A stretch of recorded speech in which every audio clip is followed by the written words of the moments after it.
La naissance est un événement extraordinaire. Comment réagirais-tu si nous te disions que certains animaux donnent naissance par la bouche ou se clonent eux-mêmes? Dans la vidéo d'aujourd'hui, nous avons rassemblé quelques-uns des processus de naissance les plus étonnants du règne animal.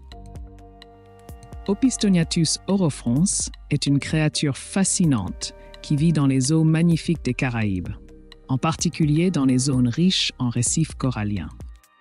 Ces poissons intrigants vivent à des profondeurs allant de 3 mètres à 40 mètres.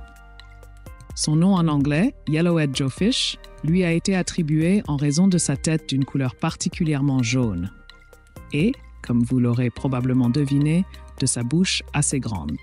Ce qui est intéressant à noter, c'est que dans leur habitat naturel, on ne voit généralement que la partie avant de leur corps. Ces poissons vivent presque entièrement enfouis dans le sable, avec seulement leurs yeux et leur bouche qui dépassent du fond marin.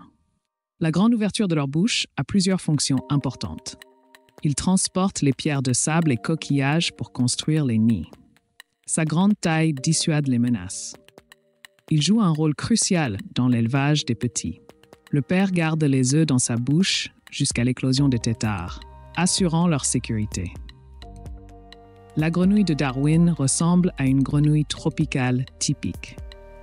Elle vit en Amérique du Sud, surtout au Chili et en Argentine. Il y a presque 180 ans, 2 scientifiques français, Andrea Duimaril et Gabriel Biron, ont décrit cette espèce. Après avoir mené une étude approfondie, ils ont décidé de la nommer en hommage à Charles Darwin. Ce naturaliste renommé est bien connu pour être le père de la théorie de l'évolution. Il a été un pionnier dans la découverte du pharynx, une découverte qu'il a réalisée lors de son voyage à bord du Beagle. Une caractéristique intéressante de cette grenouille est que, contrairement à la plupart des amphibiens, elle peut porter ses petits dans sa bouche. Les œufs sont soutenus par les sécrétions du sac pharyngien. Le mâle ne mange pas jusqu'à ce que toute la progéniture émerge dans la nature. Aujourd'hui, malgré diverses protections, les pharynx de Darwin sont menacés d'extinction car leurs habitats forestiers sont détruits. Le ratopnu est une espèce de rongeur vraiment unique et inhabituelle qui habite en Afrique de l'Est. Il est aussi connu sous le nom de chiote taisan. Ce rongeur vit principalement sous terre. Sa peau est lisse et dépourvue de poils.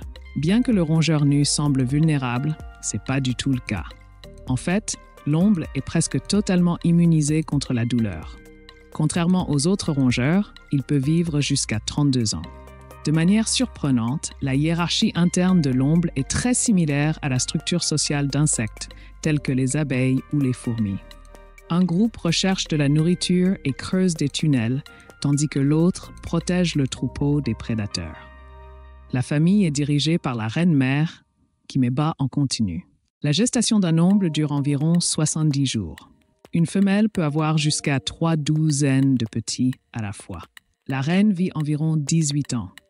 Les autres femelles sont stériles. À sa mort, une lutte acharnée pour le trône commence entre les femelles. Pour se reproduire, le successeur doit subir une transformation qui allonge sa colonne vertébrale pour porter de nombreux petits. Le kiwi, symbole néo-zélandais, est un petit oiseau incapable de voler. Ses ailes sont si proches du corps qu'elles sont presque invisibles, le rendant difficile à identifier. Les kiwis pondent des œufs comme les autres oiseaux. Comparez un œuf de poule à un œuf d'autruche. L'œuf de poule pèse 50 grammes, alors que celui d'autruche fait environ 2 kilos. Les œufs de kiwi sont énormes pour leur taille. Les kiwis pondent un œuf pesant de 500 à 800 grammes, soit 20% de leur poids. C'est comme si une femme accouchait d'un bébé de plus de 10 kilos. Les pucerons, petits insectes, sont sur presque toutes les plantes. Mais avez-vous pensé à leur origine ou pourquoi ils sont si nombreux? Souvenez-vous des leçons de biologie sur la parthénogenèse? La parthénogenèse est une forme de reproduction où un organisme se développe à partir d'un gamète non fécondé. Même si les scientifiques la qualifient de reproduction sexuelle, il n'y a pas de fécondation. Ce qui est vraiment fascinant, c'est que tous les descendants sont des copies exactes de la mère. Tous les insectes nouveau-nés sont des femelles et sont déjà enceintes. Ainsi, on peut dire qu'un puceron femelle, en plus de donner naissance à ses propres filles, donne aussi immédiatement naissance à ses futures petites filles. Jusqu'à 40 générations de pucerons peuvent apparaître en un été. En saison froide, ces insectes retournent à la reproduction sexuée, pondant et fécondant des œufs.